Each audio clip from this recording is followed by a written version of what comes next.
Welcome to today's story. I haven't got Lola with me today in school, so I've brought a different dog instead. I hope you enjoy the story. Can you guess from the clues what today's story is? Let's find the clues. The first clue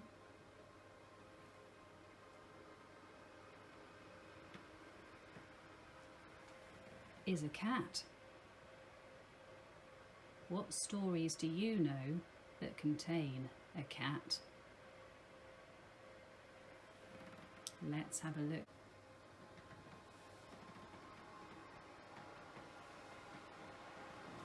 The next clue is a cauldron.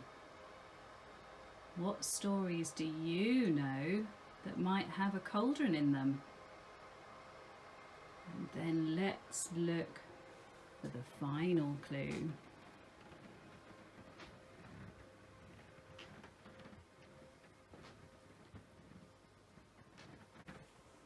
The final clue is a broomstick with a witch on it. What stories do you know that have a broomstick, a cauldron, and a cat in? I think that you will have guessed it. Today's story is Room on the Broom by Julia Donaldson and Axel Scheffler. The witch had a cat and a very tall hat and long ginger hair, which she wore in a plait. How the cat purred and how the witch grinned as they sat on their broomstick and flew through the wind. But how the witch wailed and how the cat spat, where the wind blew so wildly it blew off her hat. "Down!" cried the witch, and they flew to the ground. They searched for the hat, but no hat could be found. Can you search for the hat? Did you find it? Then out of the bushes, on thundering paws, there bounded a dog with his hat in his claws. He dropped it politely, then eagerly said, as the witch pulled the hat firmly down on her head, "I'm a dog, as keen as can be. Is there room on the broom for a dog like me?" "Yes!" cried the witch, and the dog clambered on. The witch tapped her broomstick, and whoosh, they were gone.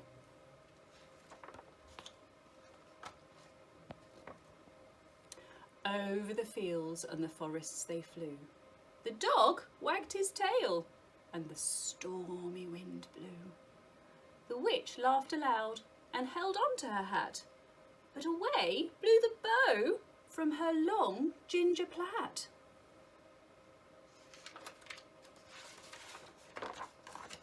"Down!" cried the witch, and they flew to the ground.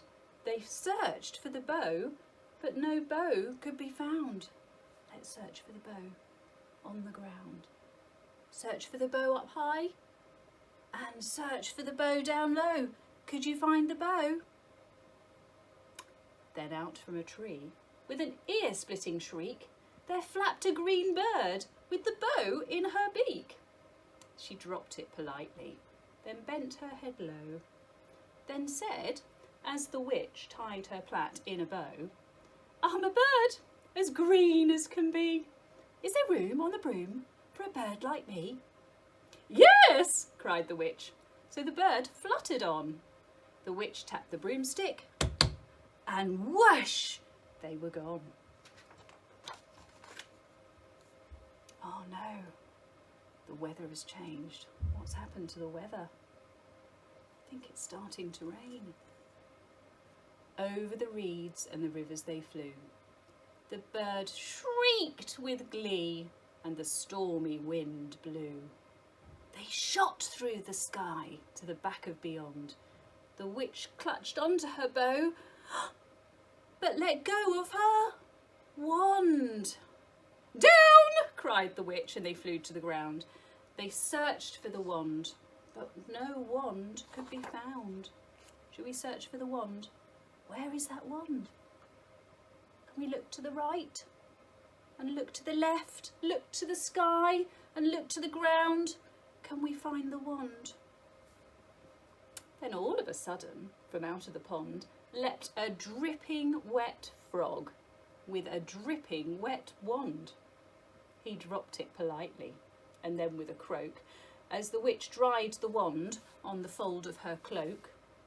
I'm a frog, as clean as can be. Is there room on a broom for a frog like me? Yes, cried the witch. So the frog bounded on. The witch tapped the broomstick, and whoosh, they were gone. Over the moors and the mountains they flew. The frog jumped for joy, and... oh no! The broom snapped in two! Down fell the cat and the dog and the frog. Down they went tumbling into a bog.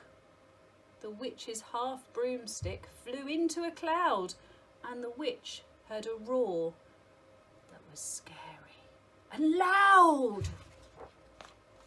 I am a dragon as mean as can be, and I'm planning to have witch and chips for my tea.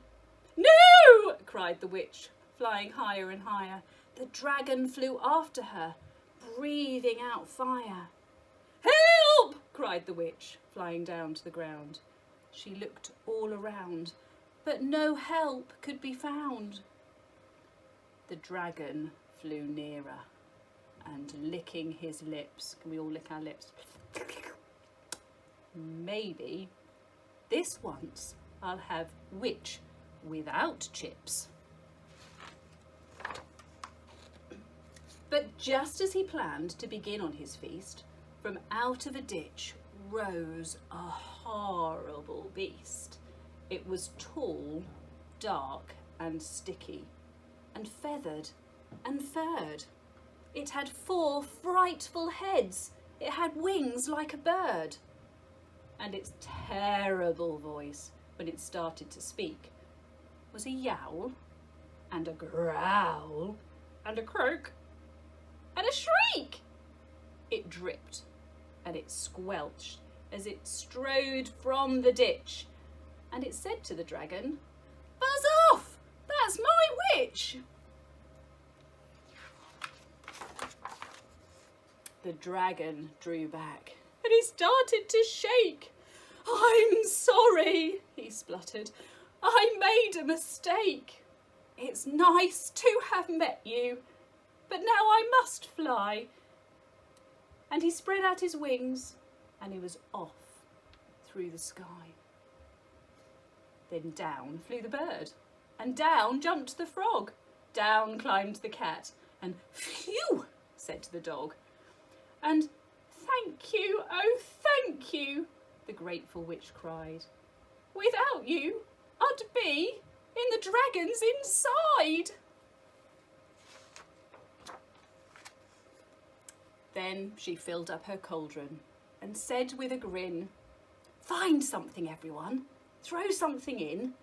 So the frog found a lily. Let's all put the lily into our cauldron. And the cat found a cone. In goes my cone. The bird found a twig. There's my twig. And the dog found a bone. They threw all of them in. The witch stirred them well. Let's stir our cauldrons. Give them a really good stir. Are you stirring your cauldron? And while she was stirring, she muttered a spell. Iggity, ziggity, zaggity, zoom. Then out rose a truly magnificent broom, with seats for the witch and the cat and the dog, a nest for the bird, and a shower for the frog. "Yes!" cried the witch, and they all clambered on. The witch tapped the broomstick, and whoosh, they were gone. The end. I hope you enjoyed the story.